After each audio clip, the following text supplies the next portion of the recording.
What's up, guys? It's your girl, Dr. Shauna. Yo. Yo. Yo. Yo.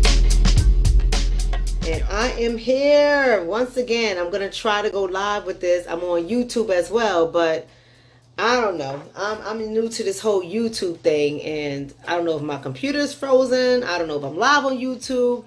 I see I have a viewer there, but I don't know anything else. But nonetheless, I am here today because we are going to finally have this conversation that I've been meaning to have with you guys. But because me getting used to using my computer versus my cell phone, it's crazy. It's crazy. And if you're not on this side of the world where we have to maneuver all these systems, people don't really realize how much it really takes to go live, let alone the research that I have to do. I have to do a lot of research, but let alone the research, there's a lot that I have to do to get myself prepared to go live. So I'm finally here. I'm trying to go live on YouTube as well. I know a lot of my community have shifted over to YouTube, but it's freezing on the computer. I don't know what's going on. So I'm just going to do what I do and make it do what I do right here on Facebook. And then if it doesn't work out on YouTube, I can always upload this video. But I want to say a fat shout out to everybody. Jade, I can't wait to see you, Jade, on Friday at the Black Agenda Movement. We're about to come live. I love it. I love it. I love it. I can't wait to see you on Friday, Jay. Hugs and kisses. I know we're going to tear shit up. You know, we're going to speak the truth to the people, power to the people, and we're going to get this agenda going. So I really do appreciate the circle that I have, because it's a small circle doing this kind of work. It's a small circle when you're constantly being watched, when you're constantly being scrutinized, when everybody got a goddamn opinion. You know what I mean? When you're being pulled away from your family and your friends. I mean, it causes shit to go crazy in our families. But because we're doing this with the purpose, some things just takes precedent. And these are one of the things. This is just one of the things that just comes with the territory. And I don't think people really understand that. I think people just look at it as entertainment sometimes, Jade. You know what I'm talking about, right? People just look at it as entertainment and don't really know what we do behind the scenes. And we blow shit up behind the scenes. We make a problem out of everything. And that's what it has to be, because I think that if we did not do this as a community, if we did not constantly stay on our grind, if we did not constantly fight against the power system, no one else would do it. No one else would do it. And we can't do it, yes, Jade, sacrifice. We can't do it without the power of our ancestors, because this shit is not over. Everyone thinks because the civil rights has come and gone, like 50 years ago, we have arrived. Our asses have not arrived. We are still a target. And if we don't wake our asses up, we will find ourselves in a new form of slavery, which we are experiencing right now. So hopefully my YouTube gets its act together. Hopefully it gets on board so that the people, the community on YouTube can hear it as well, because my YouTube channel is growing. I'm happy about that. I'm trying to utilize it. I'm trying to do the best that I can, but it's not cooperating with me. For all of my sisters and brothers on Facebook, I do suggest that you make your way over to YouTube. If not today, because it's acting kind of crazy. YouTube is acting shady for me today. But it's not because of the Facebook shadiness. It's just because I don't know how to use the system yet for my desktop. But I do recommend you guys go over there. Dr. Shauna Etienne. Just go to Dr. Shauna Etienne. Follow me on YouTube, because once I'm over there on and popping, I will not be on Facebook anymore. So it's really important for you guys to go over there, because I'm getting up off of Facebook. I'm tired of going to Facebook jail. I'm tired of getting all types of inboxes that are not always nice and friendly. So not that I'm not going to get this from YouTube, but at least I'll stay on air at YouTube. So that's just something for you guys to think about. Let's get started. Fat shout out to everybody in the chat room. I love you guys. Y'all have no idea how much I love y'all. I really do love you guys. And you guys have no idea, DC, how much I'm looking forward to seeing you guys on Friday and Saturday. I'm really looking forward to it. I need it. But you guys need it too, because I got some real shit to bring to you guys, what I'm about to give y'all a taste of tonight. So I hope you guys have heard about the brother DeAndre Somerville. And if some of you guys have not heard about DeAndre Somerville, it's old news. It's old news, but I'm going to bring you guys up to speed. Now, DeAndre is a 21-year-old. Now, how many of us have children? I don't know about y'all, but I raised my hand because I have a 21-year-old who's in college. She's in her senior year of college. And when I look at my 21-year-old, I see my 21-year-old as a baby. I do. And she's not a baby. she's not a baby, but I see her as my baby. So I try to protect her as much as possible. And my baby makes mistakes, okay? She makes mistakes in life like most 21-year-olds will make. DeAndre Somerville just happens to be one of those 21-year-olds. And if you don't know who he is the brother who was assigned to jury duty. And because 21-year-olds are not always as responsible as society would like them to be, thank God that the age limit was pushed up to 26 years old to keep our children on our life insurance and our health insurance because they're not fully developed yet. But nonetheless, DeAndre, the 21-year-old who was assigned to jury duty, he decided to oversleep. That's just what they do, right? Alarm clocks go off. They don't always respond to alarm clocks, and that's just what it is. But when that happened, and he did contact the courts, he did show up to let them know, oh, my bad, I overslept. The judge, the race soldier judge, yes, he is a race soldier. He's a race soldier. And this makes you uncomfortable. You might want to click off this channel because on Dr. Shonna's page, we're going to tell it like it is. And we're going to have controversial conversations. And we have to face reality. We have to get out the kumbaya, cherry Kool-Aid, drinking ass land that some of us live in, and we have to realize that none of this stuff that is happening to us is new. Now the judge, the race soldier judge, we're not going to give him a name unless y'all live in Florida, where West Palm Beach, because this is out of West Palm Beach County. If y'all live in West Palm Beach, then you might want to know the judge's name so y'all can vote his ass out of the chair. Since some of y'all get excited about voting for the presidency, why don't y'all do something special for me and vote for the elections where it really matters, like your local elections, and get these clowns out of position?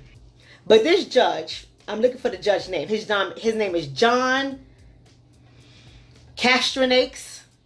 I think that's John Snakes. That's what I call him. But John Castronakes, he ruled that DeAndre Somerville was guilty of being in contempt of jury duty because the young 21-year-old overslept. And as a result of oversleeping, DeAndre was sentenced to 10 days in jail. He also was given 150 hours of community service. Y'all hear me, family? 150 hours of community service, 1 year of probation, and $223 in fines. Let me say that again. I got to say it louder for the people in the back. This 21-year-old who is being 21, who happened to oversleep when it came to jury duty, called the courts, apologized for his behavior, and Judge John Castronakes, that's what I call him, a snake. That's not his name, but Castronakes, that's his name to me, in West Palm Beach County, Florida, sentenced this 21-year-old to 10 days in jail, 10 days in jail, 150 hours of community service. So if some of us work 40 hours a week, right? 2 weeks is 80 hours. 4 weeks is 160 hours. So pretty much a month of community service, pretty much. 1 year of probation. 1 year of probation, meaning you have to check in with your probation officer. And if you don't do the things that you're supposed to do, like your community service, you can face even more jail time. 1 year of probation and $223 for a 21-year-old in fines. In fines. Now, I started this video by asking you guys, how many of you guys were parents? Number one. Number two, how many of you guys are parents of 21-year-olds? And if you are, is your 21-year-old always responsible? You see, this is the problem that I'm having with this case. I'm not going to go on and on with this case. I'm going to start tying this into history. So if you guys don't have your pen and paper, I told you when I come on, it's teaching time. This is why my videos get blocked. This is why I'm always banned on Facebook, put in jail, limit my conversation. Who can see me? Who can't see me? This is why this always happens. I'm gonna give y'all some research. I'm gonna give y'all some names that y'all can look up. I'm gonna give y'all some cases that y'all can look up. Y'all better get your pens and papers because class is in session. Dr. Shonna is bringing in class because I want you guys to know that we should have a problem with this. Now, to be fair, this same snake of a judge, this race soldier, happened to overturn the sentence. Not because this race soldier wanted to, but because we, the on-code community, got live, right? This thing went viral. We started complaining as we always do. I don't give a rat's ass if the boy was guilty. I don't care if the boy had a gun hanging out his pants and snot from his nose and cocaine in his pocket. He ain't guilty. Fuck it. Because y'all think y'all slick. And I know exactly what this race soldier was doing. And so we have to be on top of this kind of stuff. And luckily for us, with our voices, and we're loud, and we're all over the place. You guys might be seeing me here on Facebook, or Jade on Facebook, or Michi X on YouTube, or Dr. Umar Johnson on Facebook and YouTube, or speaking. It doesn't matter. But the point is, regardless of who you're listening to, don't ever for a second in your mind assume that we're not doing things outside of the camera. Some people are only doing things for camera. Some people. But the people that I name ain't doing just shit for the camera. We're doing things outside of the camera as well. So when you make a lot of noise and you get loud as an on-code community, black first, and we need to stay focused, then we bring attention to the racial discrimination and the racial prejudices and the racism that currently exists in our system and has been existing in our system for the last 400 years. And even though on the outside, on the surface, it looks like laws have changed to help us, we as the black community, the so-called black community, because I refer to myself as African, but I know some people, they have their mindsets with these words and stuff like that, and I don't entertain the bullshit. That's me. I don't entertain the bullshit, because how I look at it at the end of the day, whether we are on the continent of Africa, whether we're in America, or whether we're in the UK, whether we're in Japan, it don't matter. At the end of the day, they all look at us the same goddamn way, and they have chosen to bottom cast us through policies, laws, institutions that keep us on the bottom. And so many of us don't realize what is happening because we have bought into this farce, this false narrative that the only thing you have to do in life is pull yourself up by the bootstraps. And so many of us, we go with this narrative, we run with it, and we don't like to hear people like me speak, people like Jade speak, people like Michi X speak, people like Dr. Umar Johnson speak, people like Q Butter speak, and he's radical. Now, I know the brother. I know the brother personally. He's radical. But he's doing the goddamn work. He has a school, and his kids, which my nieces, all three of them, go to his school. Like, he's doing the damn work. And he's making shit happen. So like I said, we look at us on YouTube and Facebook and we think, oh, it's entertainment. No, baby, this is a way of life. This has to happen. So we got to stop listening to what the dominant narrative is about pull yourself up by the bootstraps. And if you only do right and you be right and you act right, things in your life will go right. That is a farce. That is a lie. And we have to stop believing this bullshit. We have to keep our eyes open. We have to remain on the chessboard, not the checkerboard, and move strategically and move in unison as one. And here's why. DeAndre Somerville woke up on that morning with no criminal record. Let me say that again. DeAndre Somerville, on that morning when he was sentenced to 10 days in jail, 150 hours of community service, 1 year of probation, and $223 in fines, when he woke up on that day, brothers and sisters, DeAndre Somerville had no criminal record. He had no criminal record. But on that moment, unless we had pulled together as a community and started complaining, In that moment, after that was all said and done, he had a criminal record. He had a criminal record. Now, how does that happen? Because if DeAndre Somerville was Peter Shinosky or Rebecca Schneider or John McGregor, if he was one of those people, the judge would have been different with him. The judge would have said, Rebecca, John, Peter, we got to get better in society. It is important for you to be a part of jury duty to serve for your country. And I understand things happen, but you're 21 years old now, and it's time for you to wake up. It's time for you to realize that life is a little bit more serious, and you have to take life a little bit more seriously. And so I'm going to let you go this time. I'm going to give you a fine of 25 cents, because that's what I believe the judge would have gave him. I could be wrong. That's what I believe the judge would have gave him, 25-cent fine. Yeah, well, I'm off on YouTube now. It's shut down. I don't think it's YouTube, guys. I think it's my internet here. It just sucks at my office. So I'm on my cell phone here on Facebook. So y'all gotta just stay on Facebook. Stay on Facebook. I just can't help it on YouTube. I'll try it again later, but stay on Facebook. I have another phone. Maybe I'll go live on my other phone at the same time, but just stay in Facebook. The judge could have gave him a fine for 25 cents. And let it go, right?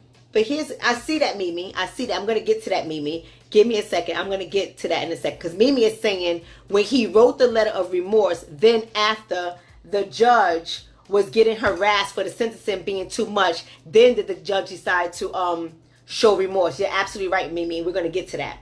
But I want you guys to first understand the history. I want you to understand how policy and laws and institutional rules and regulations control us.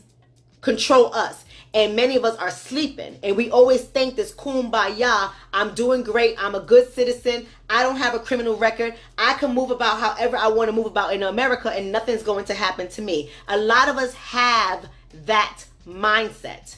A lot of us have that mindset. And what I'm saying to you is this young man at 21 years old, I bet you he woke up with his mindset as well. But he quickly found out that that mindset was a lie, and that is not how the system is working, and that is not how the system is designed for him. But he didn't realize, because he's only 21 years old, and some of us listening to me speak today, we don't even realize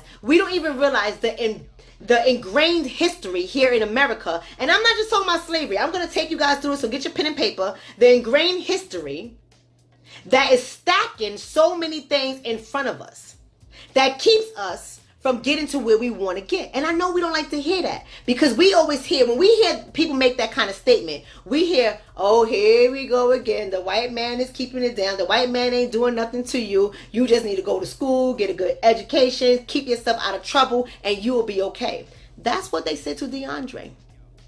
That's what they said to DeAndre, and that was a lie. That was a farce. It was a lie. So here's why it was a lie. First of all, we have to always examine race in the context of our history here in America. Race has always had to be a part of it. And we got to realize that when we examine race, we have to first start with the white man. Yeah, I know a lot of people don't like to hear this. And hopefully Facebook don't shut me down. I'm educating Facebook. Don't shut me down. I'm educated. I'm educating. That's all I'm doing. And everything I'm going to say to you, dear Facebook, will have some references. It'll have proof. You can go and look it up. So don't shut me down for telling the truth, Facebook. Don't shut me down. You know, Facebook likes to shut my ass down. But here it is. We have to always look at whites in the context of everything. In the context of everything, we always look at whites. And what I want you to realize is that white people will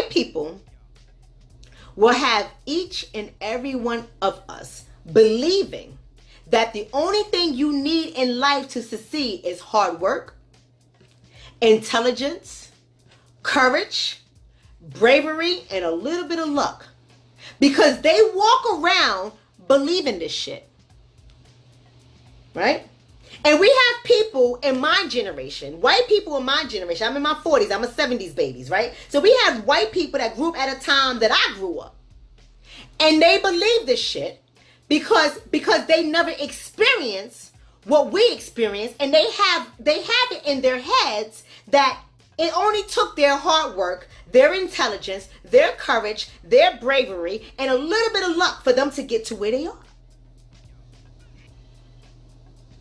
And that is a lie. That is a lie. And how they always sell us this trick bag that we buy into. Pull yourself up by the bootstraps.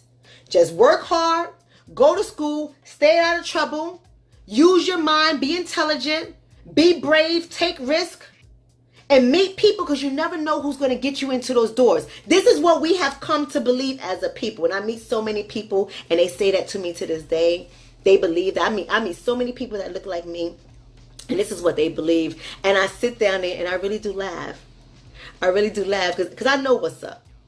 I know what's up. I mean, I don't laugh in their face. I don't make people feel uncomfortable. I laugh in my head. And people that know me personally know I'll laugh my ass off all day. And I will pull out a ton of research to say that whatever they're saying is not supported by research. It's not supported by the data. And that's the problem. We don't like data. We don't like data. My mama, and I'm pretty sure your mama too, my mama used to always say, if you want to keep something from a black person, put it in a book. Put it in a book. So we don't like data. We don't like to pick up the boring books, right? The books that look like this. Let me show y'all a boring book. Who wants to read a book that looks like this, right? Who wants to read a book that looks like this? Nobody wants to read this bullshit. But you gotta read it. You gotta read it, because this is where they hide all the juicy stuff. This is where, books is where they hide all the juicy stuff. Reports, data. Like the government will put out money to study our asses for years. And then they'll put out a report. And the report isn't really for us, right? The report really isn't for us. The report is to tell other people how to move on us. That's what the report is. Y'all don't believe it. And let me get back to what I'm saying with the white people. So the white people always say that the reason why they believe you got to pull yourself up by the bootstraps is because the Civil Rights Act, which was passed over 50 years ago, right? The Civil Rights Act, level the playing field. This is the lie that they tell. And so many of us, and I got a lot of my baby boomers on here. Y'all know I always talk to the baby boomers, and the baby boomers who are on it, who are awake. Y'all know we job well, we do well. I can't wait to see y'all Friday in DC. And for those of you guys who are interested in it, go to the blackagendamovement.com, get your tickets, come to DC, because we on some new level stuff, and I want you guys to be there. But nonetheless, the baby boomers who get it, I'm not talking to you guys. I'm talking to the baby boomers who have set us up for failure, right? The baby boomers who did not continue the fight. The baby boomers who have bought into the farce regarding the Civil Rights Act, regarding pulling ourselves up by the bootstraps, regarding get an education, use your intelligence, work hard, have courage, be brave, and just meet people so you can get a little bit of luck. I'm talking about those baby boomers who have been buying into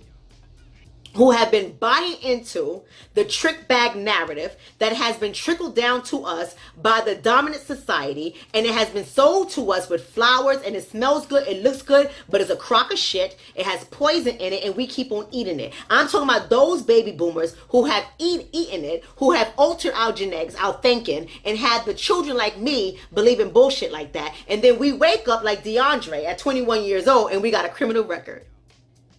And we don't understand why. Because we good people. Because we good people. We went to church. We believe in Jesus. We pray all the time.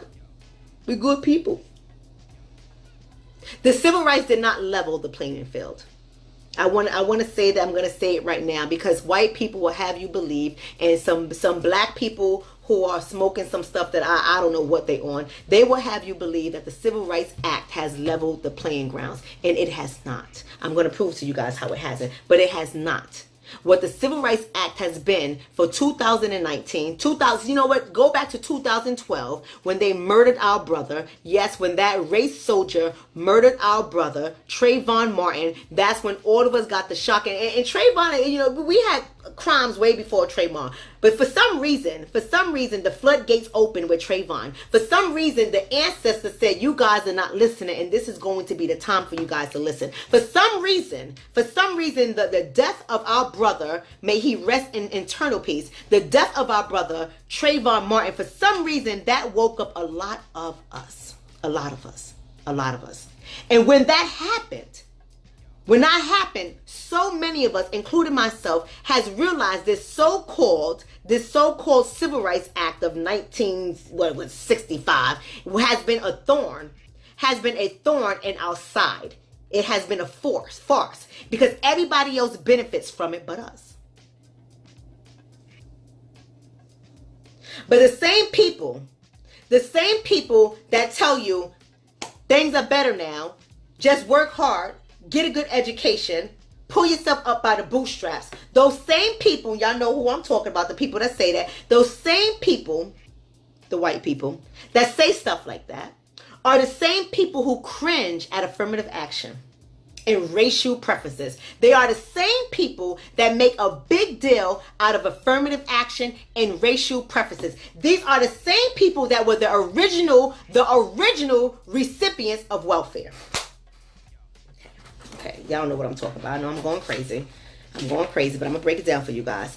They are the same people who are the original people of welfare. But you guess what? The welfare of their days, from 1790 and above, the welfare during those times, and trust me, I'm going to back it up. Just listen to me. Just follow the bouncing ball. The welfare of those days was about building wealth. See, welfare, how we look at welfare right now keeps poor people poor. Welfare right now keeps poor people poor. But the welfare of those days, when America was first being built, was designed to make a certain class of people rich. And in order for that to happen, there had to be certain laws that were passed that would protect them and keep us in line. DeAndre is experiencing some of those laws.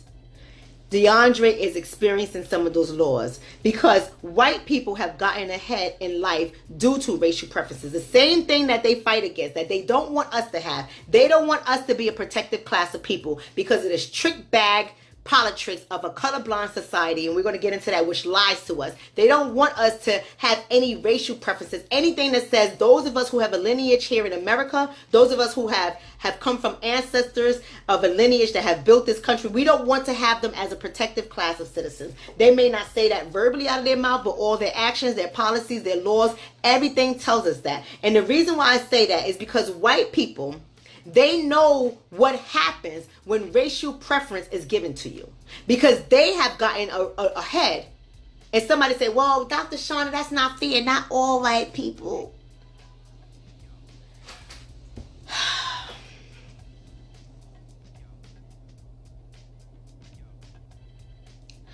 Listen, people.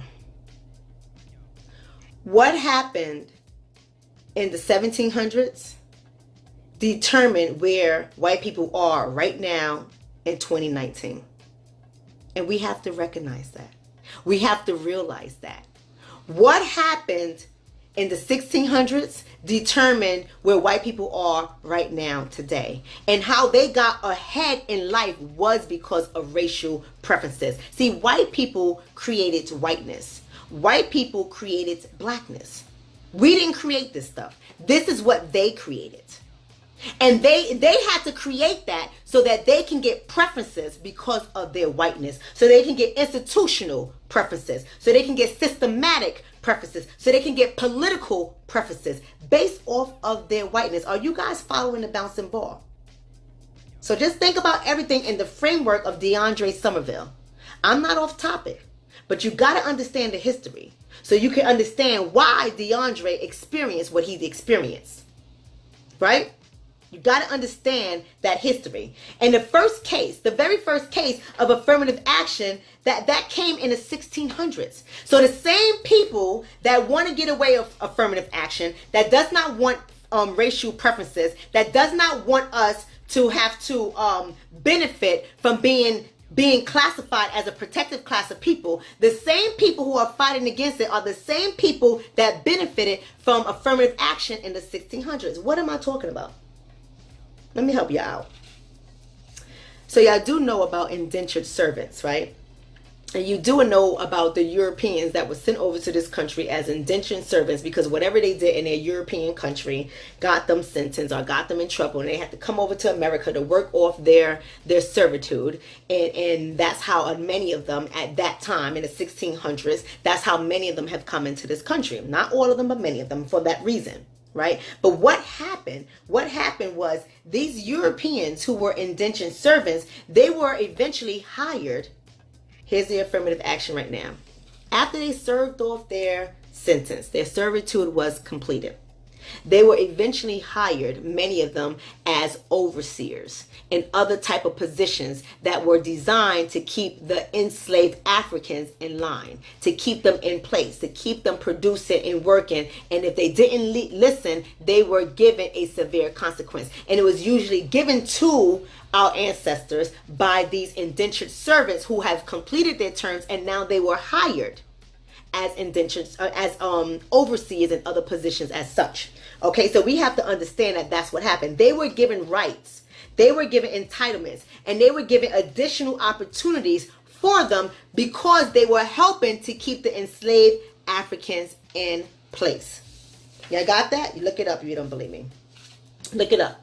So then I want you guys to now to start to understand how policies and procedures were being used that was benefiting some people but hurting others.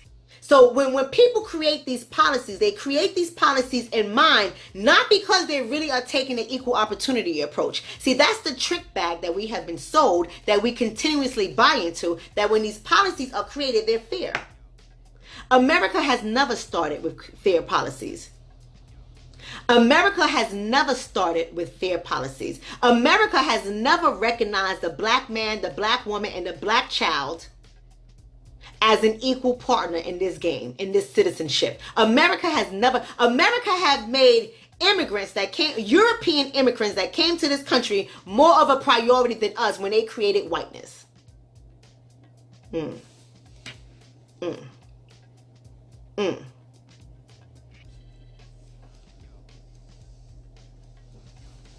That's right, Nick. That's right, Nick Johnson. Nick Johnson says the Europeans were being swept off the streets in Europe, primarily in England. The choice was either jail in Europe or indentured servitude in the Americas. That's exactly right, Nicholas. That's exactly right. And that's what I'm talking. And so when they came here and after they finished their servitude, affirmative action, giving them preference was putting them to work, for them to oversee the enslaved Africans. So that was their first case of affirmative action. Their first case. Their very first case. But if we ask for racial preference, when we ask for a black agenda, when we ask for a protective class, so many people, including our own, pushes back against us.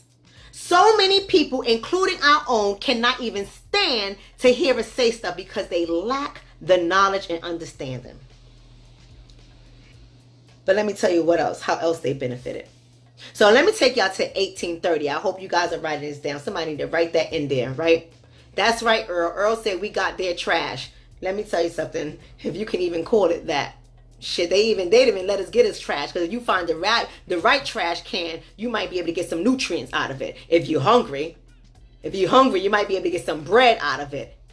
If you're hungry, you might be able to get some leftovers out of it. If you're hungry. So I don't know, in some cases we didn't even get trash. Y'all go ahead and share the video. Share the video. I see I got some new people on here. I'm Dr. Shonna. I love to educate the community, but my focus is saving black marriages, black relationships, black children, black families. So if you're coming here to be a nuisance, you'll be blocked, banned, and deleted. Because I would like to say, I mean, the community can speak for itself. I would like to say we have a very loving community, and every now and then somebody slips through the cracks that has to be regulated, and we regulate, right? But for the most part, we have a very loving community. We don't all agree with each other. We ain't got to all agree with each other, but we're on code. We're on code. So if you're coming into this community and you're off code, you might want to just do yourself a favor and follow somebody else's page and not this page. So let's go on. Let's take you to 1830. Who can tell me what happened in 1830?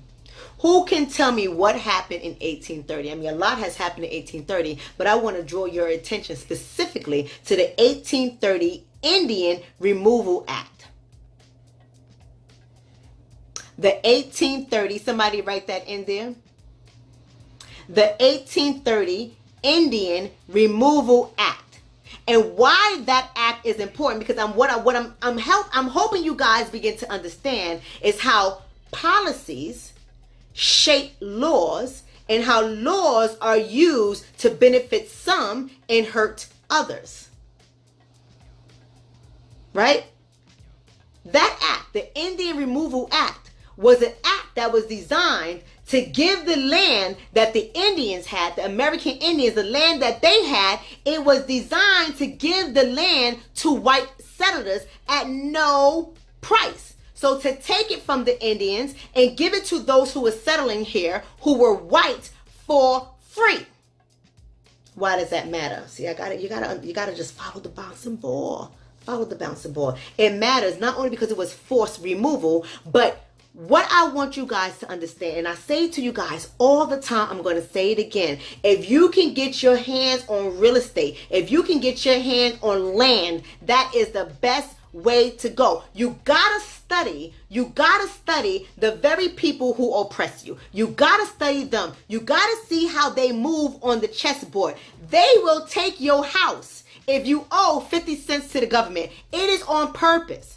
If you don't owe any money and they want your land, they will take your land by eminent domain so they can build something on your land and they can make more money. Because land in America means a lot. See, I can't talk about anywhere else. I've only lived here. See, y'all don't believe me now, right? Y'all don't believe me. Y'all know it happened. Y'all know that the Indians was forced to move out west, right? They was forced to vacate their land. Y'all know that white people came over to America and they were given the land without paying anything. They didn't have to pay a goddamn thing. They was given the land. That's how they got their first affirmative action, right? Their first law, their policy that protected them, that built their wealth, wealth comes because it's transferable. That's how wealth is built, is what you're able to give your children and your children's children and your children's children's legacy. That's why I teach people with the Black Family Blueprint, the workshops that I do, and we're about to start that back up. But that's why I teach people how to build legacy, because our minds have to be transformed. We have to shift our thinking. We have to study our enemy, and we got to learn how to manipulate, duplicate. We need to learn how to do all of that. So that was 1830. Now let's fast forward to 1862. What happened, community? What happened in 1862? I'm going somewhere with this. Follow the bouncing ball. I told y'all to have your pen and paper. You better watch this video over because I ain't going to repeat it. What happened in 1862? This is 32 years later after the Indian Removal Act, which was designed to take land from the Indians. You guys got to really think about that. Let me paint the picture. We come into America, a land that belonged to somebody else, and we take their land and create a policy that now governs the control of the land, that governs how the land will be used and who can have the land and who cannot. How do you come into somebody else's home and create a policy to protect you? There you go, Ida. Ida said the Homestead Act. You hit it on the head, Ida. Ida is one of my baby boomers that I love. She hit it on the head. See, we got to think about what's happening here. Every time they see what was beneficial to them, they create a policy and a procedure that will protect them but hurt somebody else in the process. Now remember when I started this video off, about DeAndre Somerville and how he woke up late and he wrote a letter of regret saying, damn, I overslept. Okay, he didn't say damn. I'm saying damn. I'm putting my narrative on it. But he was like, damn, judge, I'm sorry, yo, I overslept. Shit, forgive me, I'll serve the next jury duty. And he got sentenced to 10 days in jail, 150 hours of community service, 1 year of probation, and $223 in fines. He woke up without a criminal record, and he ended that day with one. See, people who have the authority and the power just to create policies and procedures just because you got to watch. because they will always create a policy and a procedure that will benefit them and not you. So let's go ahead. 1862, like Ida said, and I think Nick Johnson called it as well, the Homestead Act. Why is that important? Why is that act important, people? I told y'all land is so important in America. And see, the problem that I have with some of our people, let me vent for a second. Some of our people were blessed enough for their family members to pass down property to them. But because we lack the knowledge, we don't pick up the books, we don't like to read, we don't like to do research, we don't, I mean, I'm telling the truth. Because we don't do that, we just see the dollar bill, because society has shaped the image for the black man and the black woman that says money is more important than anything else. And we have bought into this lie, and we're all going for this fiat money, paper money, money that has no value. It has no value. We think it has value because somebody said it's $200. We think it has value, but it really doesn't have any value. We go for this kind of stuff, and we don't care about the property. We don't care about the real estate. We don't care about the land. We much rather have the money. So we turn around and we sell our property to somebody else who actually knows how to use land, and they profit for us from it, and we get a little bit of money that we waste, and we find ourselves poor 3, 4, 5, 10 years from now all over again, because we don't understand the value when it comes to land. But America has always understood the value when it came to land, point blank, period. Always have been. Why? Look at the 1862 Homestead Act. What was that act? That act gave away millions of acres. Millions of acres. Let me say that again. Millions of acres. If you want to know how many millions, I believe, and y'all have to fact check me on this, I believe the Homestead Act gave away approximately 270 million acres of land. To who? To who? To your black ass? No. Not you. Not in 1862, not when they was already having conversations about potentially freeing our ancestors from enslavement, because they didn't want to lose the war, right? This was already strategy. We think that Abraham Lincoln had a good heart. That devil didn't have no good heart. What the hell is wrong with us? Right? What the hell is wrong with us for believing some dumb stuff like that? It was a strategy. They played chess and we played checkers. It was a strategy. So they had to protect it. Before that came on, before we said we're going to free these black people, we had to already put a law, a policy in place, because that's what protects some and hurts others. Ooh. So what did the Homestead Act? It gave away 270 million acres of land to white people for free, to private hands, not corporations, not the government, not big businesses. 270 million acres of land that they stole from the American Indians, gave away land that they stole for free to whites. You had to be a white person. See, remember I told you, they already started to classify the European immigrants as white. So they got some of that land too. So when you have people say, well, I wasn't a part of that. My family immigrated here from Italy. You better dig deep.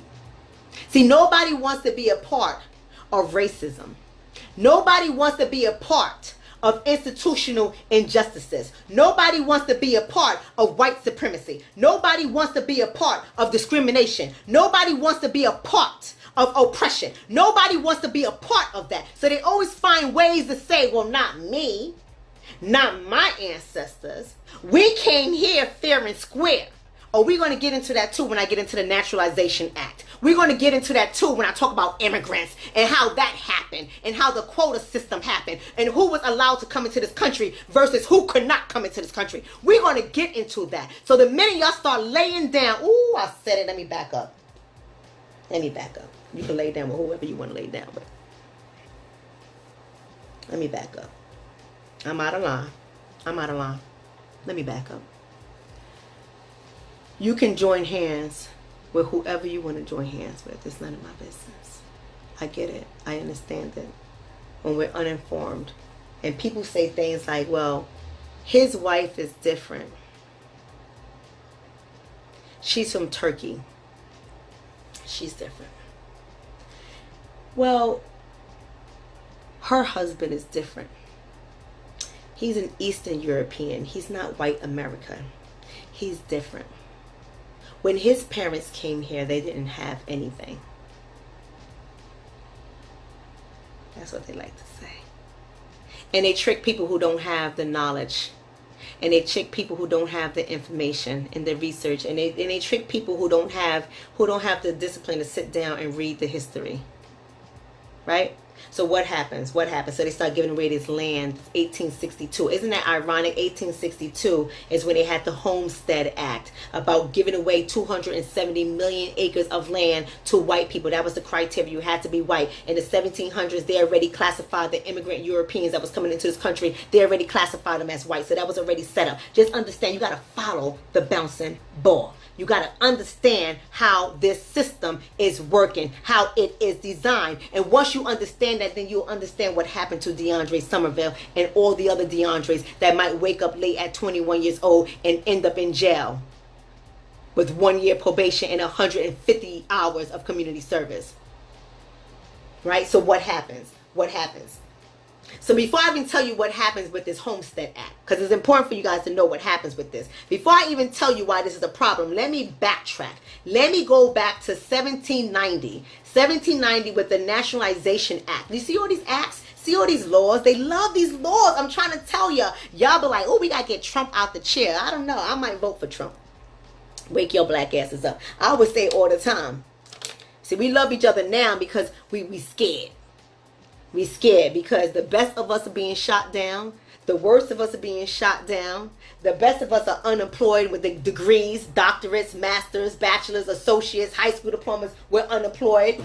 The worst of us are unemployed. We all equal now up in this bitch, right? We all equal now. I'm sorry, I'm turning the heat down because it's heating up in here. We are all equal now. You got a degree, you don't got a degree. You got a degree, you ain't making what you're supposed to be making. You don't got a degree, you ain't making what you're supposed to be making. Hey, we all equal up in this bitch now. Some of us are doing better than others, but we got to understand the laws. We got to understand the policies. We got to understand why this is a problem. So let me go ahead back to 1790. Y'all need to write that down. 1790, the Naturalization Act. I want you guys to look this all up.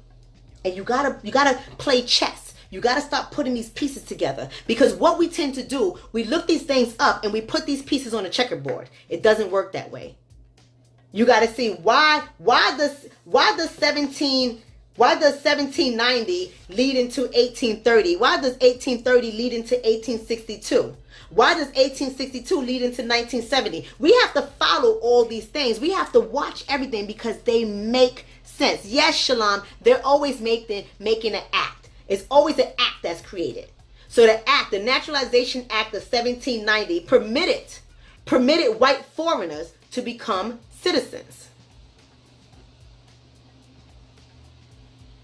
The 1790 Naturalization Act permitted white foreigners, white immigrants, Eastern Europeans, Italians, right? Italians, Russians, whatever. Maybe not the Russians, they ain't like the communists, but you understand what I'm saying. It permitted them to come into this country and become citizens.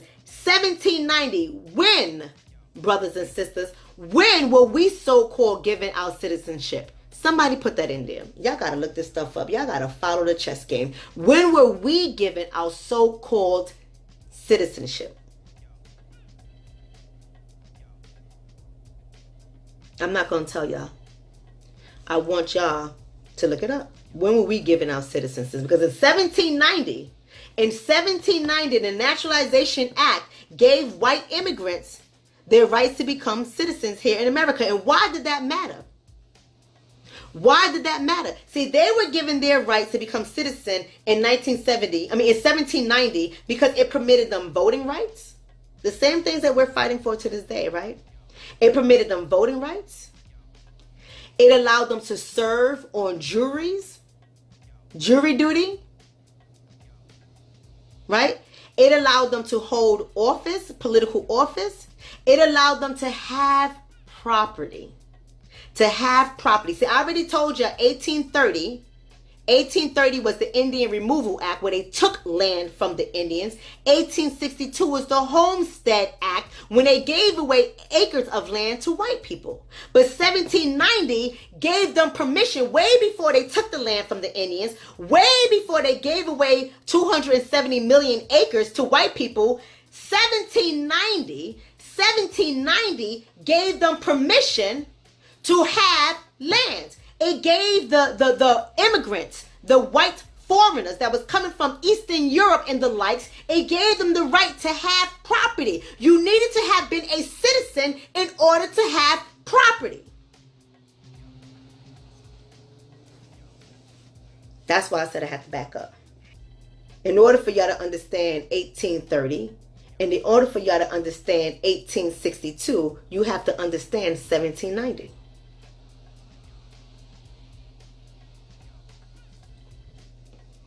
In order for you to understand 1830 and 1862 and all the other policies and the acts that came after that, you have to understand 1790. So when people tell you, no, my grandparents came over here, they ain't have nothing. They ain't have nothing. They came over here from Europe, they were poor.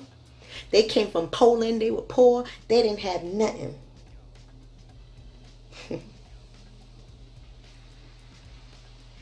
I like when they say stuff like that. I just laugh. Because I don't argue with ignorant people. You go ahead and believe that dumb shit if you want to. Because I understand acts and laws are designed to benefit some and hurt others. And unfortunately, many of us brothers and sisters, we are on the hurting side of that spectrum. We are. We don't like to hear it, but we are, because we have bought into the farce of putting ourselves up by the bootstraps. You know, I'm pretty sure people are probably looking at me right now like, well, she's a doctor. I mean, I Googled her name. She's a real doctor. She graduated from Rutgers University. I mean, her life is not that bad. She lives in a great community. Her life is not that bad. She pulled herself up with the boat by the bootstrap. No, I just play your game. I just play your game. The minute y'all get sick and tired of me, you put me back down with everybody else. The minute you get sick and tired of me educating the community, right? The minute you get sick and tired of me speaking facts and speaking truth, you'll find a reason to lock me up.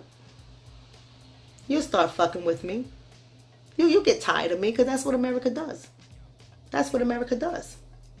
Now, why was this 1790 Naturalization Act important? Because you got to understand that immigration restriction, because it came with this Naturalization Act, was immigration restrictions as well. It protected white people. It protected them. I want you guys to look up the McCarran-Walter Act. Here's another act. The McCarran-Walter Act of 1952. That's also known as the Immigration and Nationality Act of 1952. Look it up. The McCarran and Walter Act, also known as the Immigration and Nationality Act of 1952. That has to deal with immigrant selection. Who can come into this country and who can't. There is no mistake why there are less of us immigrated into this country and more of them. There is no mistake why there's a certain type of immigrant that can come into this country versus another time. You guys really think y'all know what you're fighting for when you talk about these borders. You really think you know what you're protesting for, because you have been bought into a trick bag of politics. You have fell for it. You didn't study. You don't know what's happening. You haven't examined all these acts on the chessboard to see what move is being played now. Nothing that they are doing right now is new. Everything is old. The only thing that is new is this generation that refused to study. Why? Because the previous generation, the baby boomers, no offense to my boomers, failed to educate us. Why? Because they bought into the trick bag as well, and they just wanted to be seen as an equal. That's the problem. That's the problem.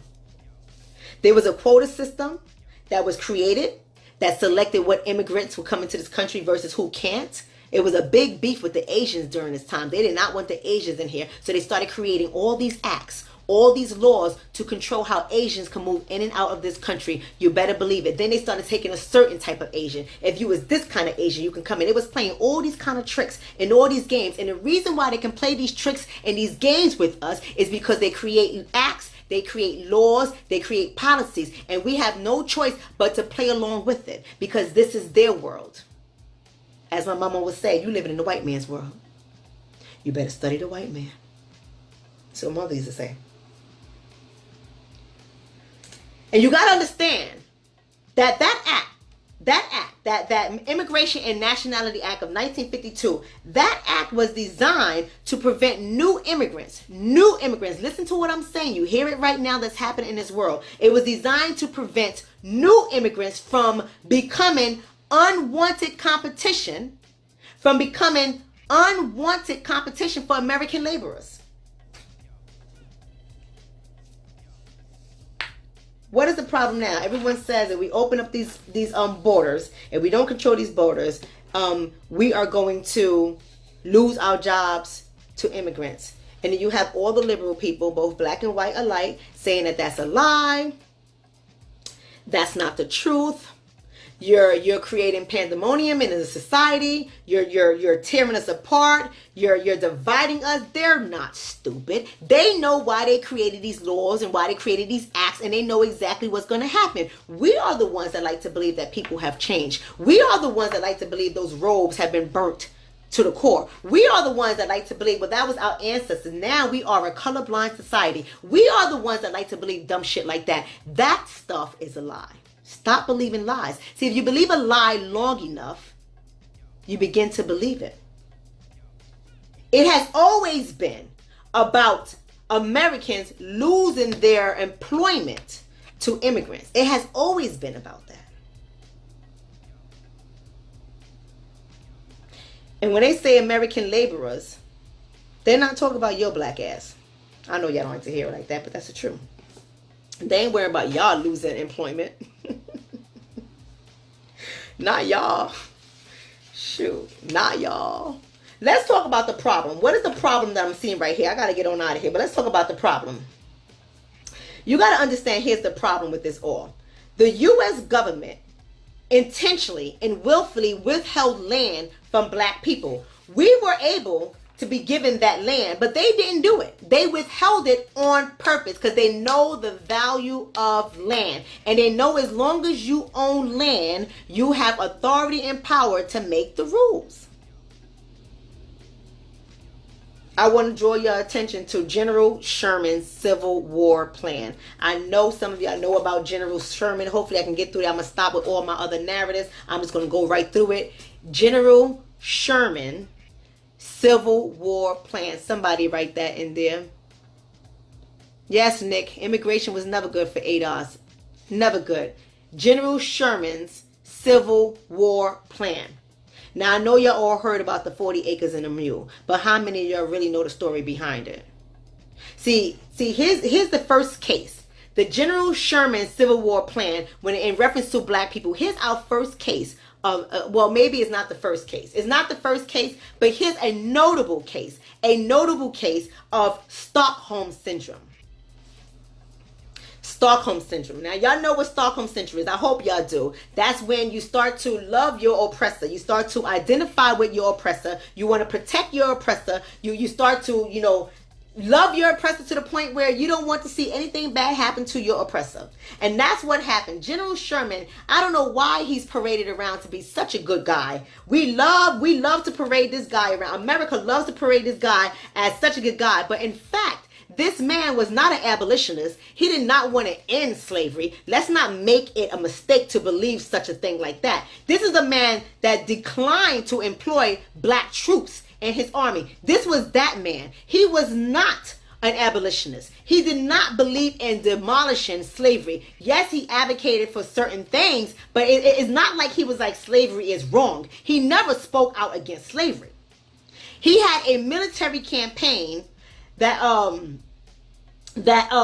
he had put out, and once he put out this military campaign, so many freed black slaves greeted him as the second Moses or Aaron. See, this is why religion is a problem. See, I'm about to go into another track. I got to get out of here. I can't do this. I can't do it. I'm getting upset. I'm getting upset again. I'm getting upset because my people don't hear it. They like to quote great things from the Bible, but the Bible also says those who have ears, let them hear. And if God is speaking through you because you're holy and high and mighty and you're in the church or you're in a mosque or you're in a temple and God is speaking to you, what makes you think God ain't speaking to me?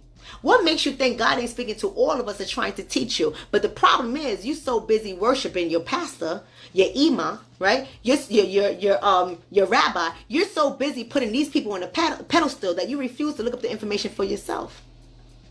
First case of Stockholm syndrome. The guy that denied or declined hiring blacks, the guys that did not speak out against abolishing slavery, this man, black people turned around. The guy that did not want black people in his army, we turn around. We turn around and greet this man, General Sherman, that is, as a second Moses. There's that white savior complex. That white savior complex. How do we compare this man to Moses or Aaron? We are some silly ass people. I know people don't want to like say that. I know people don't want to hear that. We are some silly ass people. We so silly. We started to join this man in his marches. The same man that didn't want to employ any of us. We started to join him in his marches. He had a strategy. He knew what he was doing. What he was doing was trying to prevent some of us who were enslaved for joining the enemy forces in the war. So he was trying to prevent that from happening. So they always show their faces like they are our friends. But the problem is, the minute they come to our church, into our homes, and eat our fried chicken, taste our collard greens, and take a bite of our macaroni and cheese, we call them friend. We call them friend. Second Moses is what they called him. The blacks revered this man and they held him in the providence of God. They held him high up.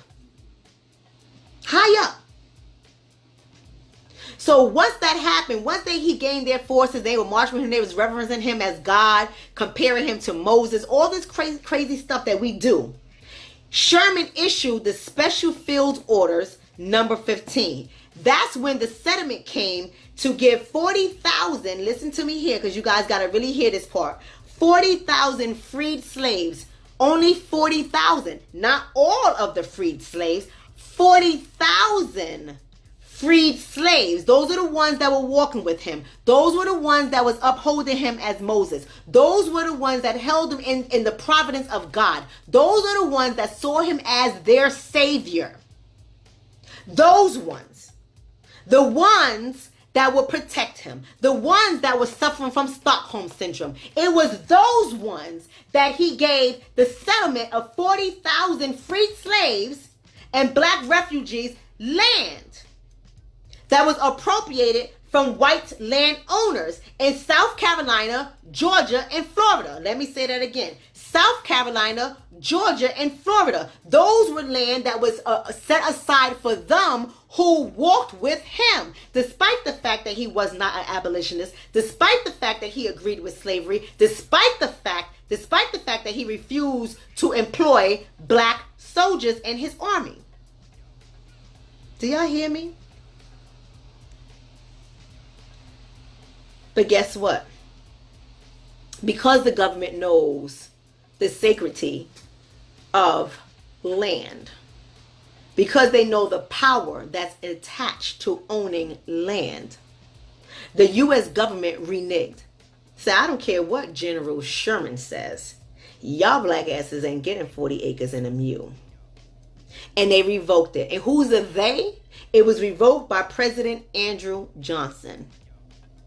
And it was revoked in the same year that it was given. It wasn't even that long later. General Sherman gave it to the 40,000 people that was upholding him in the image of God. Not all enslaved Africans, just those 40,000. So we walk around talking about, I want my 40 acres and a mule. You probably wasn't even given no damn 40 acres and a mule. Unless you came from a certain line of black folk. Which apparently the way we be acting out here in these streets, hugging people and forgiving white supremacists and race soldiers, the way we be acting in these streets, we probably come from that lineage. Shit. And the rest of us who are rebels, we know we don't come from that lineage. So you know our asses was not promised the 40 acres and a mule. Right? Yeah, some things just get passed down genetically. And that's probably one of them. But you got to understand why this happens.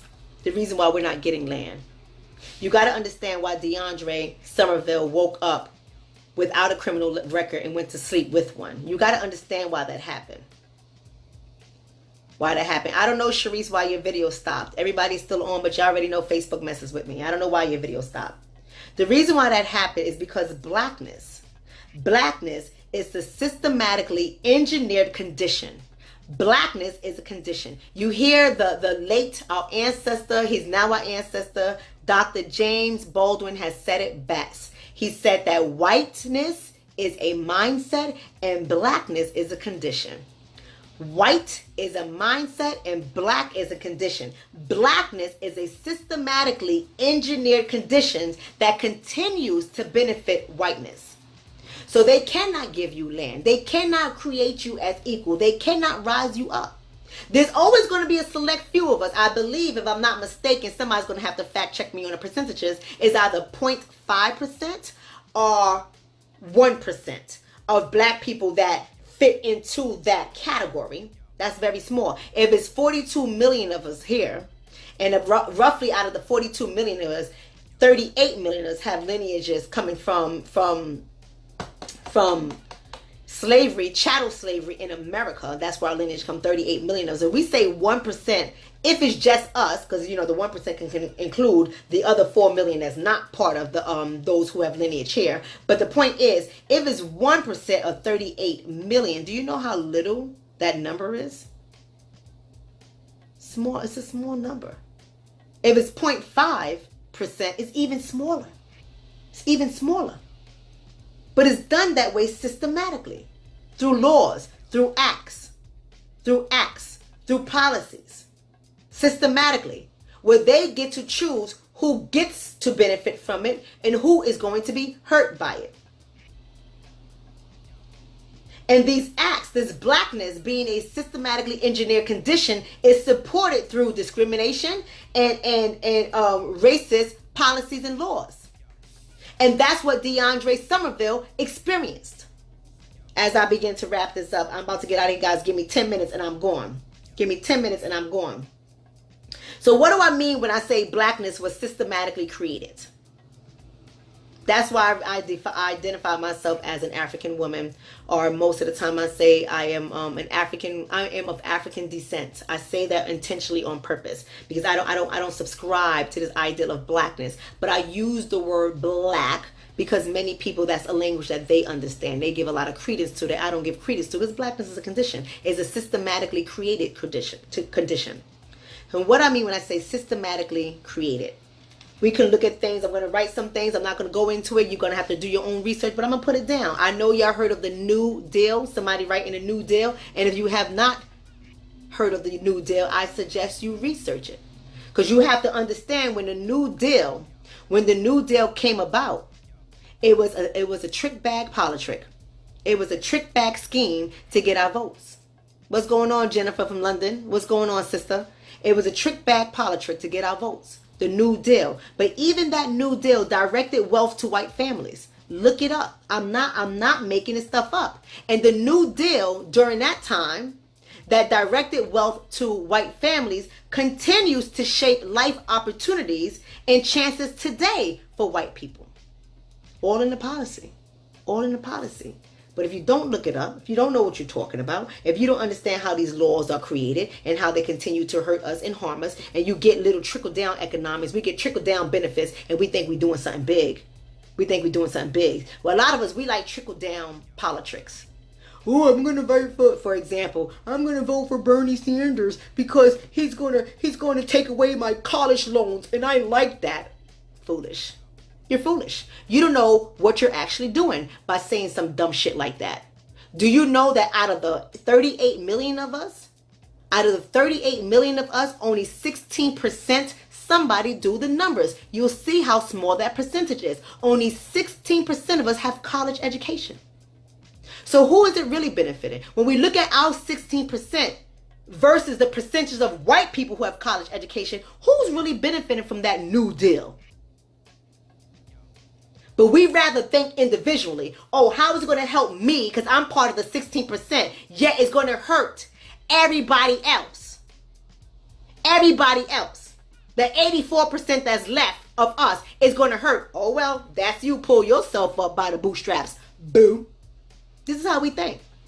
The New Deal hurt us. What else hurt us? Somebody write this down. The Social Security Act of 1935. The Social Security Act of 1935. When this act was created in 1935, it was not created by accident. It was created on purpose. It was created to exclude agriculture and domestic servants, people who worked in those industries. Why? Because the people who were working in those industries primarily was us.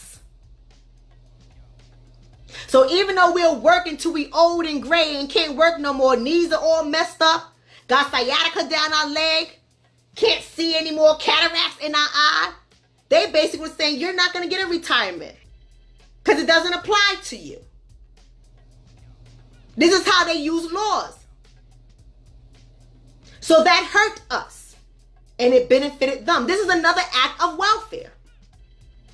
This is how white people have been benefiting forever. But if you let them tell you, they got to where they was going through hard work and intelligence and courage and bravery and a little bit of luck. That's what they would tell you. But that Social Security Act of 1935 protected them, not us. Let's talk about the Wagner Act of 1935. Somebody write that in there. You got the Social Security Act of 1935. Now I'm going to tell you about the Wagner Act of 1935. This is what helped us. This is what hurt us. The Wagner Act of 1935 actually helped white people. Once again, y'all don't believe me? Look this stuff up. You ain't got to believe me. It helped white people gain access into the middle class through the use of unions.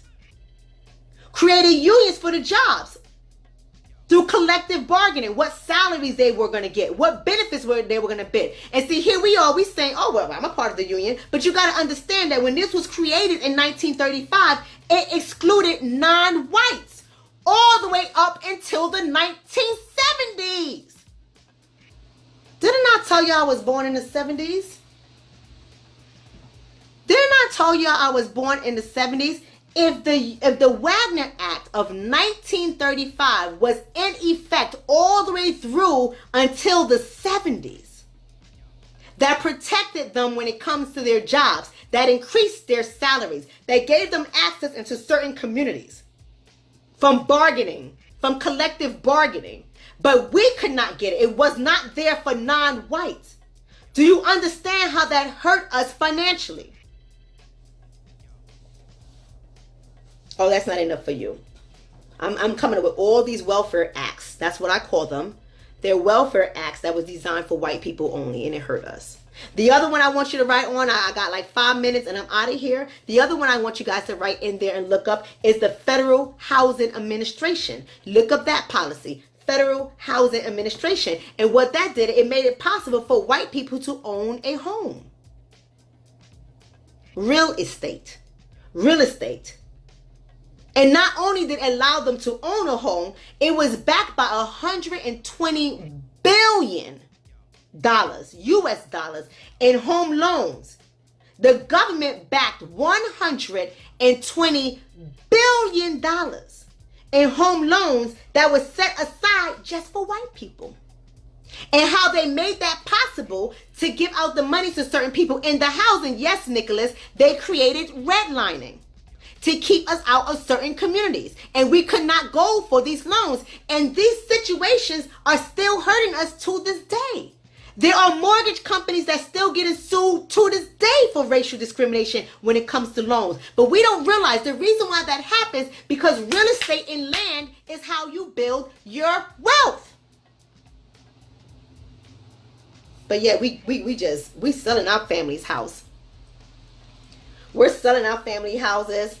The minute grandpa died, we don't want the house. The kids want the money. The house is falling apart. It's not up to date. Nobody want to put money in the house to fix it up. And we much rather get the money, split the money. You go your word, go my way, and all is good. And we be broken 5 years from now if we're lucky. If we know a little something about money. Let me tell you what happened with that $120 billion of the government-backed loans. Let me tell you what happened. They started to harm us in even more ways. It was the construction of new segregated suburbs. So they was moving white people away from black people and putting them in the suburbs. But guess what they did? While they was constructing new homes in the suburbs for white only, they was deconstructing black communities. And what do I mean when I say that? If y'all know your history, I know Nick does, I know Nick Johnson does, I know Salam does. If y'all know your history, then you would know the reason why that was possible is because what they did was they ran highways through our communities and they displaced us. So those of us who had homes that we was holding on to a little bit of real estate, they took our homes by eminent domain. The government took the home and constructed highways that ran right through the ghettos. You see that to this day. It still harms us. It still harms us. They took our homes from us, ran highways through our communities so that white people can get to their newly constructed areas that were segregated from us, and then they put in laws and policies to keep us out of their communities.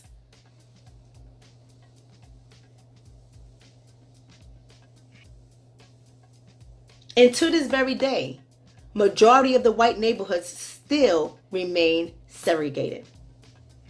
Until this same day, majority of the white communities still remain segregated. Some people might be saying, well, what does this have to do with DeAndre Somerville, Dr. Shawna?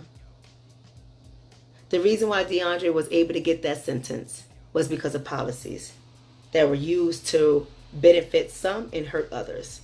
And they decided to hurt him with it. And if it wasn't for us staying on code, if it wasn't for us speaking out, if it wasn't for us stumping our feet and making a lot of noise, that would not have happened. The judge overturning that sentence and wiping his record clean would not have happened. This 21-year-old baby, he is the same age as my daughter. He woke up without a criminal record and he went to sleep with one. That is a problem. That is a problem. And as long as they have these laws that hurt us, these laws justify their racial acts of violence toward us, their racial acts of discrimination against us. That's what it does. And that's why it's important for us to understand the game that is being played here. So I want you guys to look up some people, and I'm out. I want you guys to look up an economist by the name of Edward Wolff, Wolff. And he analyzes white and black wealth disparities. You gotta look him up. Economist Edward Wolff. He analyzes the white and black wealth disparities. If you really want to understand what wealth is, just because you a baller, shot caller, brawler, who be dipping in the bands with the spoiler, just because you may have that does not mean you wealthy. You got to understand wealth and why all these acts that were created harms us. And the focus has always been deconstructing our family units. Because if you break down our family units, you can do whatever you want to do to us. When our family units are broken up, they're interrupted, they're deconstructed, you can do whatever you want to do with us. Because it creates trauma in our life, it creates stress in our life, it creates depression in our life, and we're not able to focus on the laws and the policies that are being created that is hurting us. We're only focusing on survival. So many of us are still in survival mode. We have single households that are raising children. We have fathers who are incarcerated, or like DeAndre went to work one day with no criminal record, came home with a criminal record. Now they can't get a job anymore, deconstructing their family units. So you need to look up Edward Wolff, who is an economist. You also need to understand that wealth is accumulated intergenerationally. It has to be passed down through the generations. That's how wealth is accumulated. And he will break that down for you to a T if you're stubborn and disciplined enough to research his work and stay in it. I want you guys also write this down to look up a legal scholar. His name is John Powell. A legal scholar. His name is John Powell. He is the one who created the documentary called Race: The Power of Illusion. You gotta look him up. Yes, Nick. Nick is also saying look up Sandy Darity, who is also a good economist. Check him out as well. Every one of us should know Sandy Darity. Every one of us should know our brother. I'm trying to give y'all another way of looking at things, because Sandy Darity, everyone in this community should know who the hell he is. You better know your brother. But I'm giving you a white man because I tell you, you gotta read what they do. You gotta learn how they play that chess move. Read his work. It might be a little dry, but read his work. Watch the documentary. Somebody write the documentary in there. The documentary is called Race: The Power of Illusion. Somebody needs to watch that documentary. And that documentary is done by the legal scholar named John Powell. Somebody write that in there. John Powell. Race: The Power of Illusion. You gotta look this stuff up. I want you guys also to look up Dalton, Dalton, Dalton, whatever his name is, Dalton Conley, Conley, Dalton Conley. He's a sociologist. And what he does is he proved in his work that when the playing field is actually leveled, all the social ills and the racial disparities and stuff that we experience, it disappears when the playing field is level. But it's not going to be level because the system, the laws, and the policies are set up against us so that it won't be leveled.